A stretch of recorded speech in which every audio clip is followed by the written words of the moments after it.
잠시 기도하겠습니다. 영화로우신 아버지 하나님, 이 시간 연약한 종이 귀한 성도들을 향해서 주의 말씀을 증거하고자 합니다. 하나님께서 크신 은혜로 이 말씀이 생명의 결실을 얻게 해 주시옵소서. 예수님 이름으로 기도드리옵나이다. 아멘.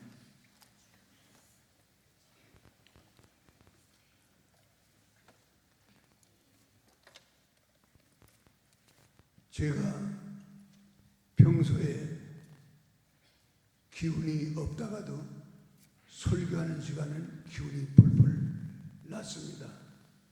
그런데 오늘은 일부 예배 때 보니까 생각보다 기운이 없어요.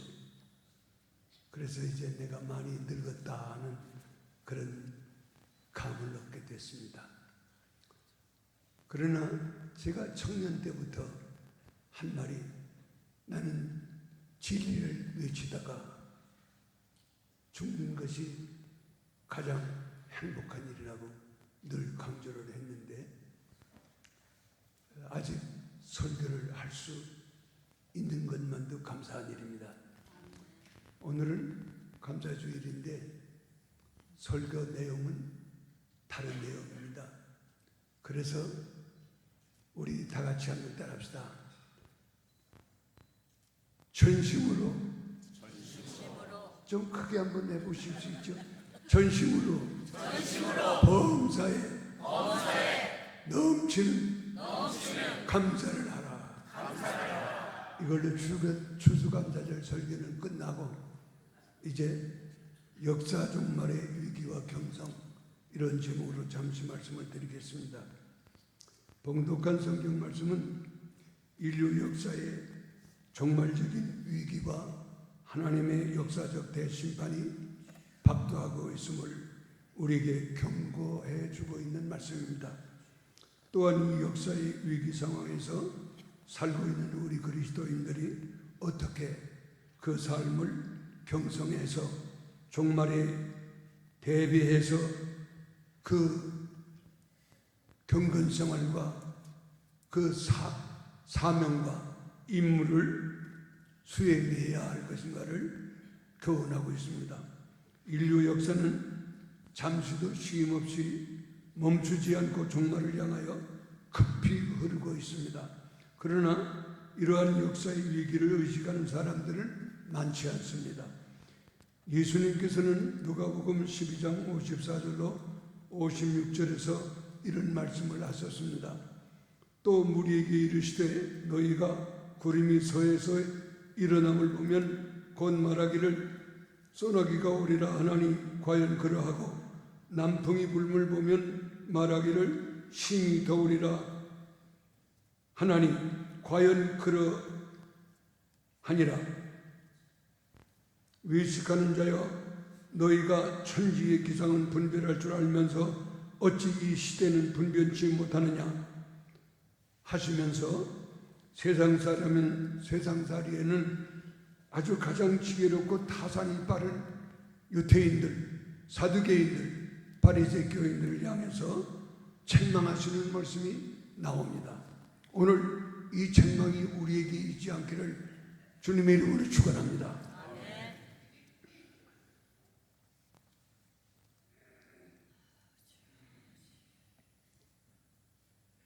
우리 현대를 살고 있는 그리스도인들 역시 오늘의 시대를 분별히 인식해서 비상시기에 대비하고 있으니 마땅할 것이며, 또 특히 하나님의 예언의 말씀을 받아 간직한 우리 그리스도인들은 더욱더 그 삶의 자세나 생활이 우리에게 꼭 요구되고 있는 이때라고 생각이 됩니다. 역사의 운명과 나의 운명은 깊이 관련되어 있다는 깨달음은 오늘 우리에게 있어서 극히 필요한 자각이라 생각이 됩니다. 이사야서 21장 11절에 파수꾼이여 밤이 어떻게 되었느냐, 파수꾼이여 밤이 어떻게 되었느냐 이렇게 물으면서 선지자에게 시대를 묻는 물음이 나옵니다.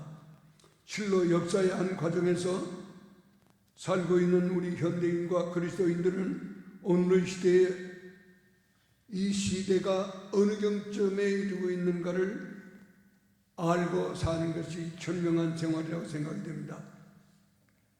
로마서 13장 12절, 오늘 읽어드린 성경 본문 중에 한 절입니다. 12절에는 시대를 묻는 말씀에 답한 말씀이 있습니다. 이 밤이 어떻게 되었느냐, 이 시대가 어디쯤 왔느냐, 이런 질문에 대한 답입니다. 밤이 깊고 낮이 가까웠느니라 하신 말씀이 바로 성경의 답입니다.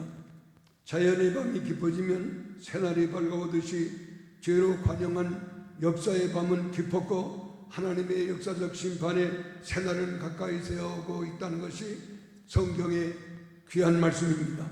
현대는 밤이고 밤은 깊었다는 것이 바로 성경이 말하는 시대관입니다. 이런 의미에서 현대는 위기의 시대요, 역사의 종말이 다가오는 세기의 가을이며 역사의 황혼기라 말할 수가 있게 됩니다.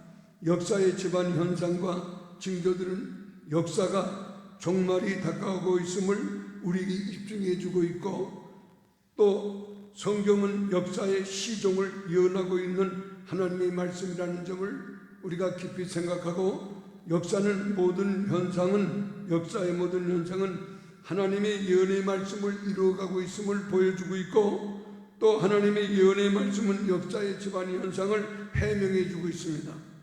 그러면 어떠한 역사적 현상들이 역사의 위기를 알려주고 있는가? 성경의 예언과 역사의 현상을 비교 검토함으로써 우리가 비로소 알게 되는 것입니다. 우리 본문에도 밤은 깊고 낮이 가까웠다. 죄악의 역사의 밤은 깊었고 하나님의 심판의 새날은 가까웠다. 이런 종말에 대한 위기의식을 우리 성도들 모두가 다 함께 깊게 마음속에 간직해야 되리라 생각이 됩니다. 그리고 누가복음 21장 4절에는 분명히 만물의 마지막이 가까웠다 그랬습니다. 이 말씀도 밤이 깊고 낮이 가까웠다는 말씀과 비교적으로 주는 교훈입니다. 그러면 어떤 역사의 현상이 종말의 위기를 우리에게 말하고 있는가? 제일 먼저는 유대민족의 회복 현상입니다. 이것은 다른 말로 표현하면 인류 역사의 역사적 현상을 보아서 이 시대는 위기다, 역사의 종말이 가까웠다. 미국이나 중국, 소련 이런 강대국들이 역사의 중심적인 정치 현상은 아닙니다. 어떤 정치 현상이 역사의 중심인가? 바로 유대민족의 정치 현상이 역사의 중심입니다. 하나님은 선민, 아브라함의 자손 선민을 중심으로 한 역사를 전개해 나가고 계시고 또 해명해 주고 있기 때문입니다. 역사의 중심은 유대인이요, 이스라엘이요, 이스라엘의 중심은 예수님입니다. 그런 거로 예수는 역사의 중심입니다. 이런 의미에서 우리가 오늘의 시대를 이해하는 것이 좋습니다. 요엘서 3장 1절로 21절 말씀을 보면, 제가 다 읽어드리기 너무 길어서 1절과 2절, 11절과 12절, 14절 세 군데를 대표로 대신 읽어드리겠습니다. 그날 곧 내가 유다와 예루살렘에 사로잡힌 자를 돌아오게 할 때에 내가 만국을 모아 심판하리니 열국은 동하여 여호사밧 골짜기로 올라올지어다. 내가 거기 앉아서 사면의 열국을 다 심판하리라. 판결 골짜기에 여호와의 날이 가까웠도다. 이 말은 한마디로 말해서 역사의 최후의 날, 하나님의 심판의 날이 가까이 오고 있다고 하는 것을 말씀하고 있는 것입니다. 마태복음 21장 19절에는 무화과나무 비유가 나옵니다. 예수님이 시장하셔서 무화과나무 옆으로 갔어요. 무화과나무 열매를 하나 잡수기 위해서. 그래 갔더니 무화과나무가 열매가 하나도 없어요. 그래서 그 무화과나무를 저주하셨어요. 이 무화과나무는 유대인을 비유하는 겁니다. 그래서 유대인이 하나님 앞에 열매 맺지 못하는 그런 범죄한 민족이었기 때문에 하나님께서 저주를 하셨다, 즉 버리셨다. 그래서 유대 민족은 자기 국토에서 떠나서 온 세상에 유리방황하면서 떠돌이 민족이 됐어요. 그래서 본국 가나안 땅을 떠나서 각 나라에서 핍박받고 고난받고 괴로움을 받는 그런 유대민족의 역사가 1860여 년간이나 됐어요. 1860여 년간 그들은 유리방황하는 민족이 됐어요. 그런데 이 민족이 하나님 앞에 버림받았던 민족, 고난과 시련, 많은 죽음, 독일에서 아이만 대령에 의해서 죽은 유태인만 가스장에서 600만 명이 죽었어요. 기가 막힌 일입니다. 그렇기 때문에 이 민족이 이제 역사적으로 회복 단계에 이르렀다는 것입니다.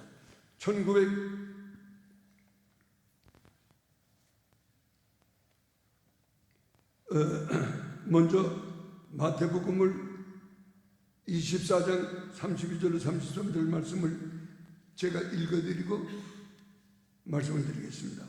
무화과나무 비유를 배우라. 그 가지가 연하여지고 잎사귀를 내면 여름이 가까운 줄을 아나니 이와 같이 너희도 이 모든 일을 보거든 인자가 가까이 문 앞에 이르는 줄을 알라. 이렇게 말씀하셨어요. 무화과나무 잎이 피고 가지가 연하여지면 여름이 가까운 것처럼 이 모든 일을 보거든 너희는 인자가 문 앞에 이르는 줄을 알라. 즉 유대민족이 버림받아서 1860여 년 동안 온 세상을 유리방황했는데 이 민족이 이제 국권을 회복하고 국토를 회복하고 신앙을 회복하게 될 때에 하나님께서 마지막 심판을 단행하시겠다는 말씀이 나옵니다. 1914년 1차 대전이 발발했습니다. 그리고 1917년 이방인들에 의해서 지배되던 예루살렘이 연합군에 의해서 영국의 알렌비 대장이 사령관이었어요. 예루살렘을 함락해서 되찾았어요. 그래서 유대인들이 1917년 12월 9일에 예루살렘에 모여서 만세 부르면서 정말 예루살렘의 회복을 하나님께 영광을 돌리면서 기뻐했습니다. 그리고 1920년 6월 30일에 파리 국제강화조약에서 이스라엘 민족이 자치 능력이 아직 없으니 영국의 위임 통치로 맡겼습니다. 그래서 1945년 5월 이스라엘이 완전 독립할 때까지 영국 위임 통치를 받았어요. 그 사이에 독립운동도 하고 유대인들이 많이 애를 썼습니다. 그런데 유대민족이 이렇게 영국의 위임 통치를 벗어나서 이제는 완전 독립국가로 1948년 5월부터 독립국가가 됐습니다. 국권을 회복했어요. 국가는 국민 영토 주권 세 가지가 있어야 국가의 자격이 있는 거예요. 그런데 이 국가의 3요소 중에 유대인은 나라도 없었어요. 정권도 없었어요. 자기 몸들만, 백성만 있었어요. 이 1865년 동안을 떠돌이로 살던 유대민족이 자기 고국 땅에 돌아와서 아브라함에게 하나님께서 주셨던 가나안 땅으로 돌아와서 거기서 이제는 독립을 해서 국권을 해서 정부가 생겼고, 그리고 이 국권이 생겼을 뿐만 아니라 67년 6.1 전쟁을 통해서 이스라엘은 국토 상당한 부분을 다 회복했습니다. 국토를 회복하고 국권을 회복했습니다. 그리고 작년에 가자, 레바논, 시리아, 이란 이 네 나라를 상대로 해서 전쟁을 벌여서 사사건건 다 승리하지 않았습니까? 이 유대민족의 회복 현상이라고 봐야 돼요. 그래서 이러한 정치적 현상이 회복되는 광경을 볼 때에 역사는 위기를 맞이하고 있다. 이 위기를 의식하는 현대인들이 너무 드물어요. 우리 기독교인들까지도 생존 경쟁에 너무 몰두해서 이런 경각심을 잊어버리고 사는 경우가 너무 많이 있다 하는 것입니다.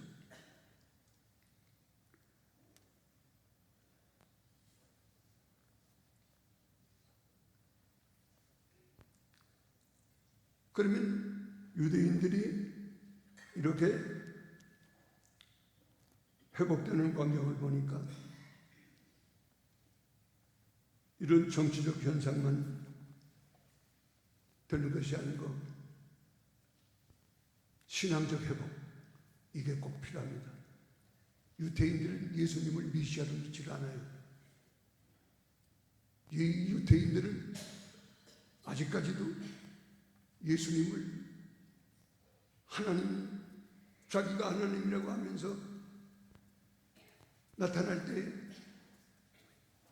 신성모독죄를 지었다고 해서 주인으로 십자가에 못 박아 죽이지 않았습니까? 그렇기 때문에 예수님을 메시아로 믿지 않고 성경도 신약은 안 믿고 구약만 믿습니다. 그런데 이 사람들이 예수님을 메시아로 믿는 신앙 회복이 돼야 되는데 그동안 이게 안 됐어요. 그런데 지금 점차 그게 변화되고 있습니다. 1929년 4월 달에 미국 콜로라도 덴버에서 유대인 지도자 30명이 모였습니다. 모여서 사내들이, 말하자면 국회입니다. 앞으로 사내들은 조직해서 거기서 예수에 대해서 조사하자. 그리고 예수에 대해서 조사한 결과대로 우리가 믿고 나가자. 이렇게 결의를 했어요. 여러분, 예수님을 신성모독죄를 지은 죄인이라고 생각하던 유대인이 예수님에 대해서 다시 조사를 하겠다는 겁니다. 그리고 1948년 5월에 독립된 후 이스라엘 국회에서 예수조사위원회를 조직했습니다. 그리고 예수조사위원회가 예수에 대해서 조사해서 발표를 했어요. 공식 발표입니다. 뭐라고 발표했느냐? 예수는 의인이다 발표했습니다. 예수님을 죄인이라고 하는 유대인이 예수님을 의인이라고 했어요. 온 세상 사람이 예수님을 의인이라고 하니까 유대인들이 아무래도 이상하잖아요. 그래서 예수조사위원회를 만든 거예요. 그리고 예수님을 의인이라고 발표를 하게 된 겁니다. 이건 일종의 회복 현상 중에 하나라고 볼 수가 있게 됩니다. 그리고 텔라비브의 히브리 대학을 중심으로 젊은 층에서 지금 신약에 대한 관심이 많아지고 예수가 정말 메시아인가 아닌가 많이 연구들 하고 있고 또 회개하고 돌아오는 유대인들까지 있다는 것입니다. 이건 정말 바람직한 회복 현상이고 이것이 완전히 될 때 시대는 끝나는 겁니다.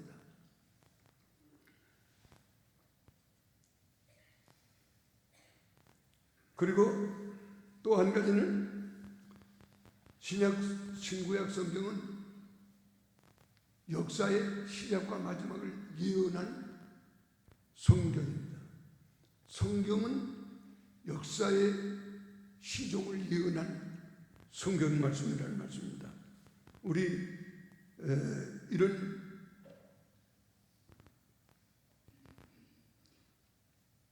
다니엘서 2장 31절로 45절에 보면은 이 성경 말씀은 너무 길어서 다 읽어드리지 못합니다. 다만 설명드리겠습니다. 바벨론의 느부갓네살 임금이 꿈을 꿨어요. 그 꿈을 꾸고 자기가 꾼 꿈을 잃어버렸어요. 그 다음에는 많은 신하들하고 점쟁이들, 박수들 다 불러다 모아놓고 내가 어젯밤에 꿈을 꿨는데 내가 잊어버렸다. 너희들이 찾아내라. 알아내라. 못 알아내면 죽이겠다. 이게 옛날 왕들의 행패입니다. 그래서 모든 박수들이 다 모여서 설명을 못하니까 벌벌 떨고 죽을 공포심이 쌓여있을 때 한 신하가 임금님, 저 이스라엘에서 포로로 붙들려온 이스라엘 민족들 중에 청년 선지자가 있는데 다니엘이라고 하는 청년이 있습니다. 그 다니엘은 그 영적으로 미묘하고 신기한 일을 잘 알아냅니다. 그 사람을 불러서 한번 알아보시죠. 그래 다니엘이 왕 앞에 불려 나왔어요. 그때 바벨론 70년 동안 포로로 붙들려가 있을 때니까요. 그래 다니엘이 와서 임금님 하는 말이 내가 어젯밤 사울 내가 어젯밤에 꾼 꿈을 나 잊어버렸는데 네가 신령한 일을 잘 알아낸다니까 가르쳐내라. 만약에 못 가르쳐내면 죽이겠다. 다니엘만이 아닌 다니엘과 유대민족 그리고 많은 박수 바빌론의 백성들 중에 상당수가 죽음을 당하게 돼 있어요. 그때 다니엘은 고민이 넘쳤어요. 그래 왕에게 3일간 시간을 주십시오. 그래서 3일간 시간을 얻어가지고 그동안 뭘 했겠습니까? 뭐 백과사전을 보겠습니까? 어디서 뭘 알아내겠습니까? 그래 하나님 앞에 아마 기도밖에는 할 일이 없어요. 저야 하나님이야 내가 이걸 못 가르치려면 나도 죽고 내 백성들과 그리고 이 나라의 국민들이 다수가 죽습니다. 가르쳐 주십시오. 3일 동안 아마 기도만 했을 거예요. 그 다니엘이가 하나님의 응답을 받았어. 그래가지고 왕 앞에 나와서 임금님이 3일 전에 본 꿈속에는 큰 구무신상, 저 연산에 있는 은진 미륵 같은 돌 미륵 같은 그런 우상, 큰 구무신상을 보셨죠? 맞다. 그런데 그 머리는 정금으로 되어 있죠? 맞다. 가슴과 양팔은 은으로 되어 있죠? 그렇다. 그 다음에 아랫배와 허벅지는 노수로 되어 있죠? 그렇다. 그리고 양 정강이 다리는 철로 되어 있죠? 그렇다. 그리고 두 발가락은 철과 진흙으로 되어 있죠? 그렇다. 그 다음에 사람에 닿지 아니한 돌 하나가 하늘에서 날아와서 그 우상의 발가락을 치니까 우상이 박살나서 다 흩어져서 없어져 버렸어요. 그리고 그 돌은 점점 커서 태산을 이루었고 영원히 쇠하지 아니하고 망하지 아니하는 나라가 됐다. 맞다. 그러면 그 무슨 뜻이냐 해석을 하라. 다니엘서 2장 31절로 45절에서 그걸 해명합니다. 뭐라고 해명했느냐? 이 금머리는 바벨론 왕 느부갓네살 임금님이시고 그 다음에 임금님의 나라는 앞으로 은과 같은 나라가 일어나서 쇠하다가 멸망하게 되고 은과 같은 나라는 이 놋과 같은 나라가 일어나서 그 은과 같은 나라를 멸망시킬 겁니다. 그리고 롯과 같은 나라는 강하기가 철 같은 나라에 의해서 멸망하게 됩니다. 그리고 발가락 시대가 왔는데 이때는 열국의 시대를 의미하는 겁니다. 한 제국으로 역사가 계속되다가 모든 나라들로 이제는 다 각각 돌입해서 열국의 시대가 됐어요. 그래 해명을 했습니다. 그렇게 해명하고 이 일은 하나님께서 임금님에게 앞으로 미래에 될 일을 알게 하시기 위하여 이 꿈을 주셨다는 겁니다. 그때 이 임금이 아마 깊이 깨달았죠. 그러나 오늘 그 성경의 예언대로 바벨론이 은과 같은 나라에 의해서 멸망하고 은과 같은 나라가 놋과 같은 나라에 의해서 멸망하고 놋과 같은 나라가 철과 같은 나라에 의해서 멸망한 역사가 있어야 될 거 아닙니까? 성경은 역사를 예언했지만 예언대로 됐느냐 문제예요. 예언대로 됐어요. 바벨론이 어느 나라에 의해서 멸망했습니까? BC 606년에 바벨론이 창건됐는데 BC 주전 536년에 페르시아 제국에 의해서 바벨론이 멸망했습니다. 그리고 이 페르시아 제국은 BC 330년 그리스 제국에 의해서 멸망했습니다. 그리고 그리스 제국은 BC 63년에 로마 제국에 의해서 멸망했습니다. 그리고 로마 제국은 동로마 소마로 갈라져서 둘이 돼가지고 점점 쇠퇴해서 동로마는 오스만 제국에 의해서 멸망하고 다 이제는 여러 나라들의 시대가 됐어요. 열국의 시대가. 그런데 이 열국의 시대에 사람의 손이 닿지 않은 하나님의 손길에 의해서 돌 하나가 날라와서 그 발가락의 시대, 역사 마지막 시대를 향해서 심판한 겁니다. 때리니까 역사가 온데간데 없어져 버렸어요. 우상이 온데간데 없어져 버렸어요. 여러분, 우리가 이 말씀을 듣게 되면은 주님이 문 밖에 이르렀구나, 끝날이 가까웠구나, 위기의식을 가지고 종말론적인 그런 경건한 믿음을 우리가 마음에 간직하고 항상 일상생활을 해나가야 됩니다. 그러면 이렇게 주님이 오실 날이 가까웠는데 이외에도 말세에 대한 징조는 여러 가지가 있습니다. 민족이 일어나서 전쟁을 하고 나라가 나라를 치고 그리고 기근과 온역과 지진과 여러 가지 현상, 그리고 거짓 선지자와 거짓 메시아가 나온다. 이런 말세에 대한 예언들이 성경 안에는 꽉 차 있어요. 그러나 오늘은 역사적 측면에서 역사의 위기, 종말이 가까웠다. 밤이 깊고 낮이 가까웠다. 만물의 마지막이 가까웠다. 이런 때에 우리는 어떻게 살아야 될 것이냐? 여기 본문에서 결론을 내려주십니다.